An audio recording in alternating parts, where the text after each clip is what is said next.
Empire. All right, guys, please welcome USA Today NFL writer and columnist and fellow Empire Media podcast host of Football Jones, which comes out every Tuesday, Mr. Mike Jones. How you doing, Mike? I'm doing well. How are you guys doing? Doing great. Thanks for joining us today. Thanks for having me. Absolutely. What did you take away from the game? Well, I feel like that I wasn't entirely surprised. I feel like there's going to be a lot of days like this because as encouraging as the week one performance was, this team is still very much a work in progress. And you could tell that the Cardinals are a year ahead of Washington. They've got a quarterback who played all of last year, and there was no question that the head coach was invested in him last year. Washington had Dwayne Haskins play for part of the year, and for the first half of his year and the whole offseason, his head coach didn't want anything really to do with him. Arizona has got an unbelievable weapon in Hopkins, and they've got other pieces in place and a really good defense. Washington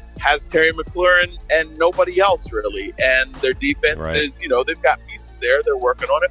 But so I know that Arizona knows what they want to be. I think Washington is still very much trying to figure out what they want to be. I think Scott Turner is trying to figure out what kind of offensive coordinator he wants to be. So this is a whole learning process for everybody involved. And so they're going to look really good one week, and they're going to run into a team that's more experienced than them, and they're going to look overmatched. But I did like that they showed life late. They didn't lay down and die, and they made the score a little respectable. Yeah, isn't that always the case with this team?